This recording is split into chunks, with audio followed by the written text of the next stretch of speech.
Buenos días, jóvenes y señoritas. Espero que se encuentren bien. Tomemos en cuenta siempre las medidas de bioseguridad que debemos tener en casa para poder evitar el contagiarnos con el COVID-19. Sigamos manteniendo todas esas medidas de higiene, lavándonos las manos constantemente, no saliendo de casa y cuidando a nuestros seres queridos. Bien, después de ello vamos a iniciar ahora con el tema número 3, denominado el suelo, sustento de la vida.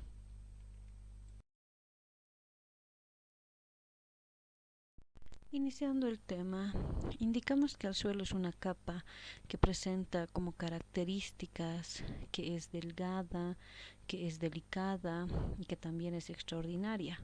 Decimos que es delgada porque tiene un espesor, que en este caso va a ir de centímetros a metros, esto ya dependiendo de la profundidad del suelo, ¿no? Es delicada porque cuando se realiza un mal uso del suelo, esta puede llegar a dañarse y puede tener un efecto, en este caso irreversible, como en el caso del chaqueo. Decimos que es extraordinaria porque es fundamental para la vida, en este caso, de todos los organismos. También nos preguntamos por qué es importante el suelo, ¿no? El suelo es importante porque es un recurso indispensable para la supervivencia de todos los organismos vivos, como ser plantas, animales, seres humanos. También gracias al suelo nosotros podemos tener en este caso lo que es la producción agrícola, en este caso los alimentos que hoy en día consumimos. También se puede llevar a cabo en el suelo lo que son las actividades ganaderas, por ejemplo, ¿no? Entonces, por eso el suelo es muy importante. La ciencia que se encarga de estudiar la composición y la naturaleza del suelo se denomina edafología.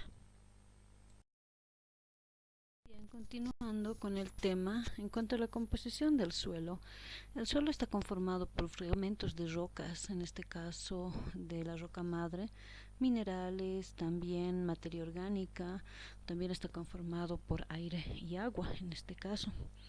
Por ejemplo, la mayoría de los minerales provienen de la roca madre del suelo, la cual se va deshaciendo lentamente. También muchos de estos minerales pueden ser producto del agua y del viento, que muchas veces se encargan de arrastrar estos minerales de las zonas en donde se encuentran erosionadas, en este caso podemos decir. Los principales minerales del suelo podemos indicar que son el fósforo, el potasio, el calcio, por ejemplo, ¿ya? Y constituyen el componente más grande del suelo, conformando casi el 49% de su totalidad. Igualmente es común encontrar el cuarzo, la arcilla, los sulfatos, el aluminio incluso, ¿no? Dentro de lo que son los minerales en el suelo. En cuanto a la materia orgánica la representan los restos de los vegetales, insectos, lombrices, animales que hacen vida en el suelo prácticamente. Uno de los principales elementos de la materia orgánica es el humus, una mezcla conformada por moléculas orgánicas provenientes de la descomposición de la materia. Podemos decir que esta mezcla es vital ya que va a contribuir a la retención de agua para que el suelo se hidrate en este caso. También va a mejorar la nutrición vegetal, va a evitar la compactación del suelo y también va a incrementar la porosidad. Por ejemplo, los microorganismos que hacen vida en la materia suelen en este caso ser más de 20.000 especies, se puede decir, en cuanto a lombrices e insectos, las mismas que se encargan en este caso de despedazar, podemos decir, la materia orgánica y por ende convirtiendo de esta manera el suelo más nutritivo también. En cuanto al agua, el agua constituye del 2 al 50% del volumen del suelo. Es fundamental para transportar los nutrientes que contribuyen con el crecimiento de las plantas y también facilitan así los procesos de descomposición química y biológica que se dan en el suelo. Y el aire ocupa un mismo volumen que el agua dentro del suelo al ubicarse en los poros, es decir, los espacios libres que dejan las partículas del suelo, es ahí donde se aloja el aire en este caso. Los principales gases que conforman el suelo son el oxígeno, el nitrógeno y el dióxido de carbono. Por ejemplo, el oxígeno ayuda a que las plantas mantengan sus tejidos, transporten los nutrientes que necesitan y realicen los procesos de transpiración y nutrición. El nitrógeno estimula el crecimiento de las plantas por encima del suelo, brindándoles así el color verde brillante que presentan comúnmente las plantas. Y el carbono constituye una fuente de energía para los microorganismos, aunque cabe destacar que el suelo es el mayor, podemos decir, el que reserva mayor cantidad de carbono presente en la atmósfera. Eso en cuanto a la composición del suelo.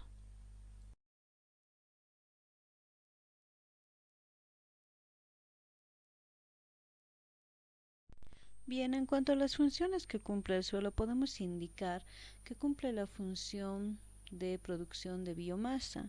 ¿Y qué es la biomasa? La biomasa es el total de materia que existe en un determinado ecosistema. Entonces podemos decir que es por ello que en el suelo se encuentra la mayoría de los nutrientes y por eso el suelo es importante para los seres vivos, ya que el suelo también va a llegar a determinar la producción alimentaria de una determinada sociedad.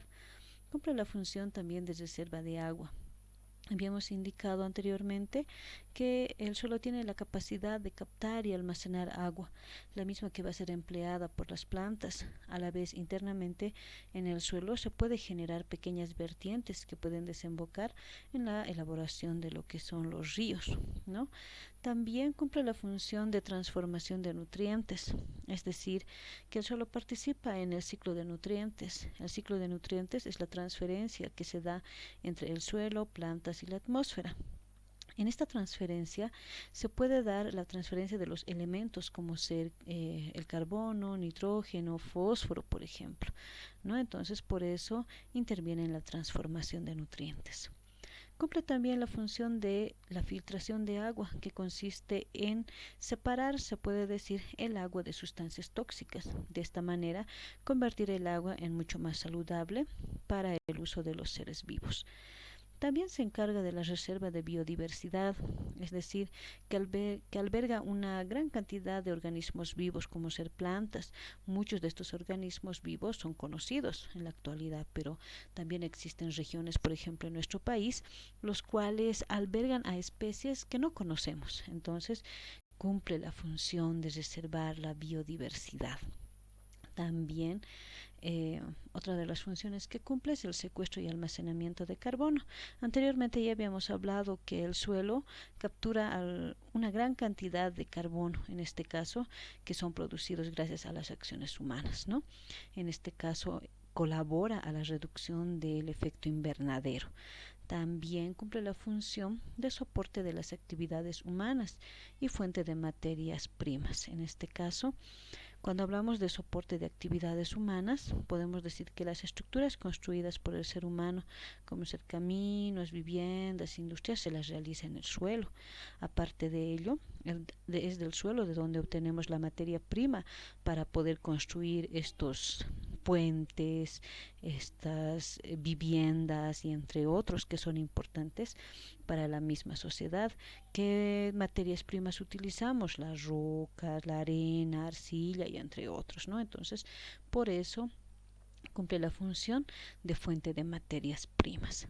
Y tenemos que también cumple la función de almacén del patrimonio geológico y arqueológico, que gracias a ello nosotros podemos hacer la reconstrucción de la historia de la humanidad.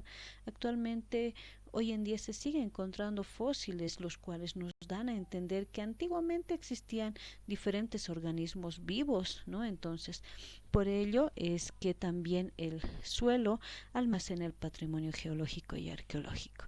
Entonces, eso en cuanto a las funciones que cumple el suelo. Bien, en cuanto a la formación del suelo, podemos decir que es un proceso simultáneo al del desenvolvimiento de una sucesión primaria. Comienza con procesos físicos de fragmentación relacionados con la meteorización o desintegración de la roca inicial o conocida también como la roca madre. La meteorización puede ser física, química, biológica. Por ejemplo, la meteorización física se da por la fragmentación de la roca madre, ya en este caso por procesos físicos como las variaciones de la temperatura. Sin embargo, la meteorización química se va a dar gracias a las reacciones químicas de los minerales, como en el caso del granito, que se puede convertir en arcilla. Por ejemplo, también la meteorización biológica, que se va a dar por la transformación de los restos vegetales en materia orgánica descompuesta, que va a originar en este caso lo que es la capa superficial denominada humus.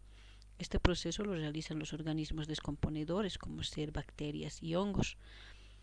Ante ello, los primeros organismos capaces de vivir sobre una roca que no ha sido alterada o ha sido un poco alterada, se puede decir, son los líquenes. Estos organismos van a contribuir a la meteorización o desintegración de la roca madre en este caso, debido al dióxido de carbono que desprenden. Ya mezclando en este caso con el agua, van a formar lo que va a ser conocido como el ácido carbónico, ya que va a atacar de esta forma a las rocas. Los restos orgánicos de los líquenes se mezclan con partículas minerales y comienzan a formar de esta manera un suelo fértil.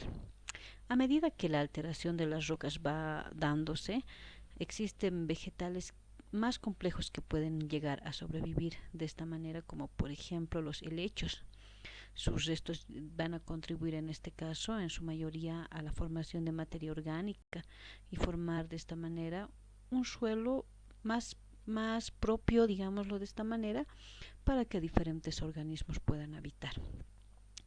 Cuando esta capa en este caso es habitada ya por diferentes organismos, se va a dar lo que va a ser también el ciclo de nutrientes a partir de ello, ¿no?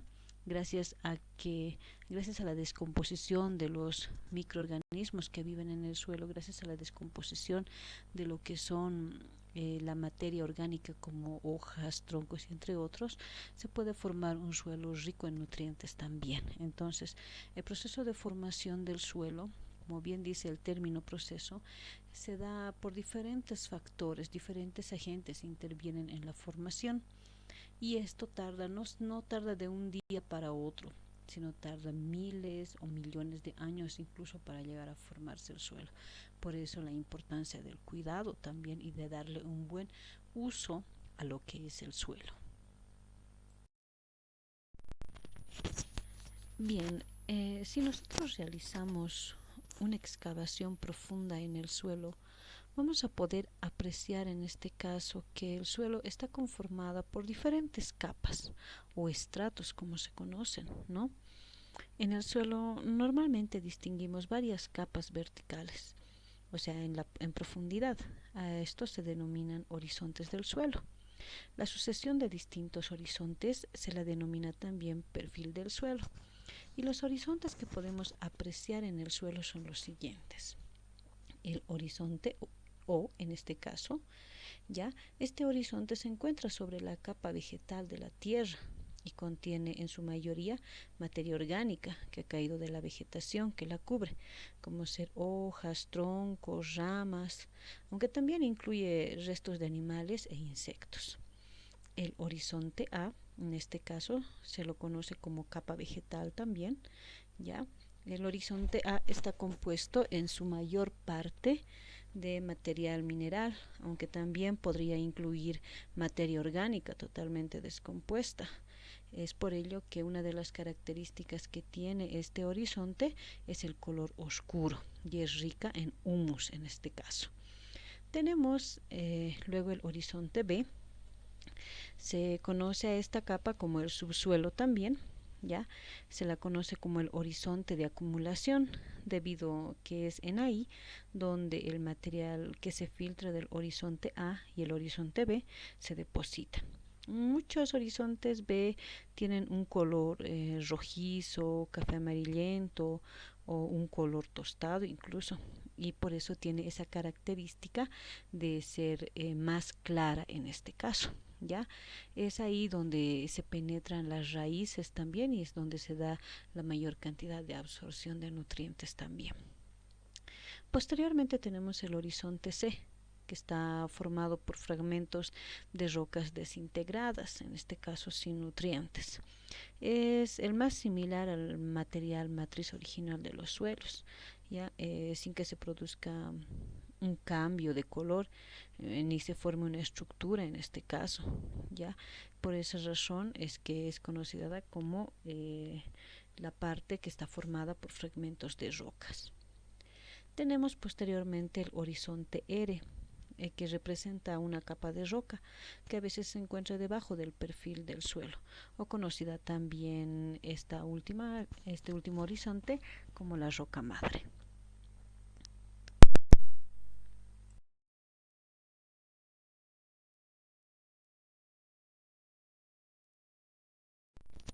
Bien, ahora vamos a hablar de los factores que participan en la formación del suelo.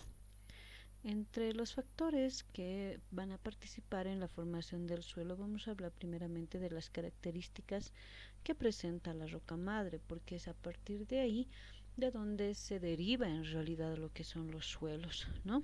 Y por eso podemos indicar que los suelos, en este caso, se derivan principalmente de las rocas madres, por lo que a esta roca también se la conoce como material parental. Estos materiales definen en gran parte el color, la composición, la textura y la estructura de los suelos. Sin embargo, un mismo tipo de roca puede dar lugar a suelos con distintas características, dependiendo de las condiciones del medio en el que evolucione y también dependiendo de los factores que vayan a intervenir en la formación de este tipo de suelo. Por ejemplo, el material parental va a incidir sobre la fertilidad del suelo en muchas maneras, como ser el tipo de material parental determina los minerales que van a predominar en el suelo, también el tipo de solución en este caso que vaya a liberar en este caso el suelo, el tipo de nutrientes que por los cuales va a estar conformado en este caso este tipo de suelo, ¿ya? Posteriormente tenemos entre las características también lo que es el clima. El clima es uno de los factores que influye de manera directa sobre la formación del suelo, pues este condiciona la velocidad de la desintegración de la roca madre. Los elementos más importantes del clima en la formación de suelos son la temperatura, la precipitación, ya que estos dos parámetros del clima afectan la tasa de desintegración química en este caso y el crecimiento de las poblaciones de organismos, así como la velocidad de la descomposición de la materia orgánica también. Por una parte, el agua también es el solvente y medio para todas las reacciones y procesos del suelo, las cuales se dan, podemos indicar, mientras que la temperatura va a determinar la tasa de reacciones químicas y la intensidad de lo que es la actividad biológica. Entonces es un factor muy importante dentro de lo que es la formación del suelo. Tenemos que los organismos vivos también juegan un papel muy importante, ¿ya? Ahí en la imagen podemos ver, dice organismos vivos o biota como se conoce. La biota está representada por todos los organismos vivos. Podemos decir que por su actividad biológica los organismos que integran lo que es la fauna del suelo cumplen un rol fundamental en la fragmentación, en la transformación, en este caso, de materiales orgánicos del suelo. En cambio, las raíces de la vegetación participan activamente para la formación del suelo, ya que son capaces de crecer dentro de las grietas y fisuras de las rocas, acelerando de esta manera la desintegración de la roca madre. Entonces, podemos observar que los organismos vivos cumplen también un papel fundamental en lo que es la formación de suelos. Otro de los factores que es importante también tocar es el relieve y la orientación en este caso. La forma de la superficie de la Tierra desempeña un papel fundamental en la formación del suelo. El relieve influye en la distribución del agua recibida por medio de las precipitaciones, entonces, por lo cual afecta directamente el proceso de erosión hídrica. Se puede decir en este caso, como regla general, que las superficies elevadas con relieves inclinados en este caso pierden más agua en este caso, arrastrando de esta manera sedimentos por los suelos y haciendo que los suelos de cierta manera se llenen más rápidamente. En cambio, las superficies más bajas, que son cóncavos, se puede decir, reciben agua extra y sedimentos, por lo que el desarrollo de los suelos es mucho más profundo. Entonces, podemos ver que el relieve también juega un papel muy importante dentro de la formación del suelo, ¿no? También podemos indicar en cuanto a los factores que intervienen dentro de la formación del suelo, el tiempo. El tiempo, en este caso, podemos decir que la formación del suelo es un proceso constante que involucra la interacción, en este caso, entre el material parental o la roca madre, podemos decir, la relación con los seres vivos, el clima, el relieve y el tiempo. El suelo es un recurso no renovable a corto plazo, debido a que la formación de 1 centímetro, por ejemplo, de suelo, tiene que pasar por cientos o miles de años. Entonces el tiempo también juega un papel fundamental dentro de lo que es la formación de suelos. También tenemos las actividades humanas, ¿no? Las actividades humanas ya esto enfocan más a lo que es el uso que se le dé al suelo en este caso, ¿no? Si se le da un buen uso, si se le da un mal uso en este caso, cómo lo empleamos, y también va orientado a el cuidado mismo del suelo y al buen uso de los recursos que nos provee el suelo. Esos son los factores que participan en la formación del suelo.